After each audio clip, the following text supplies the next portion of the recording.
Hey everyone आज मैं आपण सहित शेयर करी हैदराबादी पनीर रेसिपी। तो चलतु स्टार्ट करवा हैदराबादी पनीर रेसिपी। मु पनीर घरे पनीर नाथिला तो पनीर मु ऑनलाइन ऑर्डर कर देइथिली। तो गेस्ट आसबार थिला सेथिपई पनीर ऑर्डर कर देइथिलु। तापरे मु एठी 100 ग्राम रो पनीर नै जाइथिली।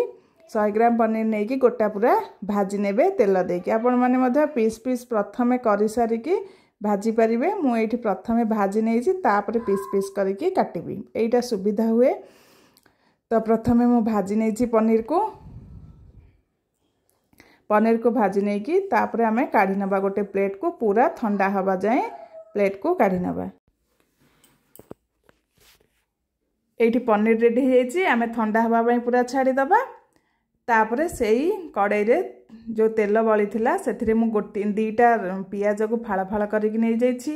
1 इंच रो अदा नै जाइछि, 4 रु 5टा नै जाइछि काजू आउ 15 रु 20टा रसुण रो कोला नै कि ताको भाजी नबा। बेसी फ्राई करिवेनी, जस्ट कलर चेंज हो जाय फ्राई करि नेबे। तो एई रेसिपी रे फ्रेंड्स रसुण टिके अधिक यूज होई थाए। तो ताको हमें भाजी की काढी नबा पूरा ठंडा हवा जाए। एबे मु पनीर को एभली भाबरे पीस पीस करके काटी नेछि।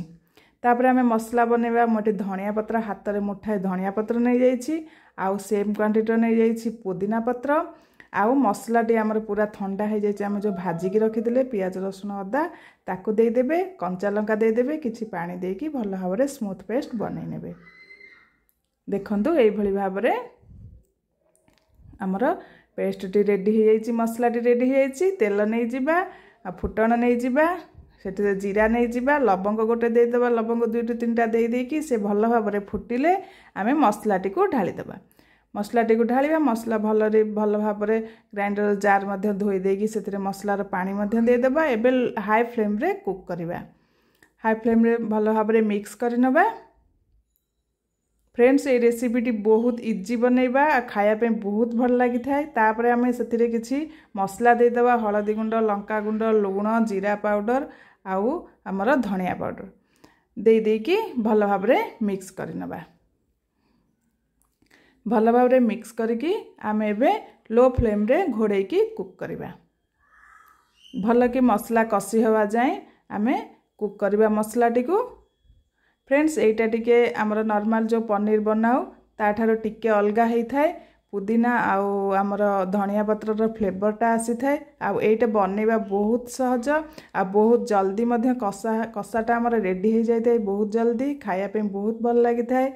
एटा होटल खाइबा थारो मध्य बहुत टेस्ट लागि थाए, घरे बने की खाइबे। तो देखंतु ए भली बाबरे कसा हमर हेई आसिलानी। तो पुणी आमे घोड़े की किछ समय कुक करबा। एबे देखंतु मसला टी हमर पूरा भल भाबरे कसी हो जाइछि, ताको भल भाबरे मिक्स करि नबा।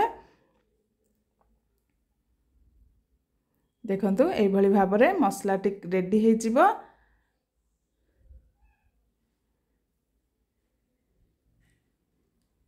तापरे आमे सेथिरे दही दे देबा। तापरे आमे सेथिरे दही दे देबा। दही को भल भाबरे फेंटी देइछि। फेंटी देकी दही जेतेबेले पकेइबे सेही समय रे आमे लगातार गोलौथबा, जमा भी गोलेबा बंद करिवेनी। तो दही देई देकी पूरा मिक्स करिबा, लगातार भल भाबरे मिक्स करिबा। भल भाबरे मिक्स हे गले देखंतु एबे हमर पूरा भल भाबरे मिक्स हे जाइछि। आमे सेतिरे उषुम पानी हो गरम पानी हो दबा, जमा भी ठंडा पानी देबेनी, गरम पानी देबे। गरम पानी देकी फुटिबा पर्यंत छाड़ी दबा। देखंतु भल भाबरे फुटी आसिलानी हमर। एबे आमे सेतिरे पनीर दे देबा। काटिकी रखिदेले जो पनीर ताको आमे सेतिरे सब दे देबा। तो फ्रेंड्स जो माने फुडीज पसंद को नुआ देखुचंती निहाती भाबरे चैनल टी को सब्सक्राइब करिवे, भल लागे लाइक शेयर कमेंट करिवे। आउ इंस्टा फेसबुक रे देखुले निहाती भाबरे फॉलो करंतु। देखंतु सब पनीर को म एभली भाबरे दे देइछि। तापरे आमे मिक्स करि नबा।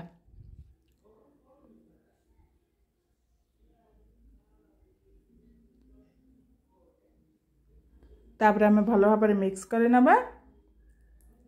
एबे आमे ए स्टेज रे जेतेबेले पनीर तरकारी फुटीवा स्टार्ट हबो आमे सेथिरे मलाई मलाई जदि रखिथिबे घर मलाई हो किंबा किणा मलाई हो टिके भल भाबरे फेंटी नेबे फेंटी नै कि मलाई ऊपर दे देबे तापर मु एठी दे देछि मेथी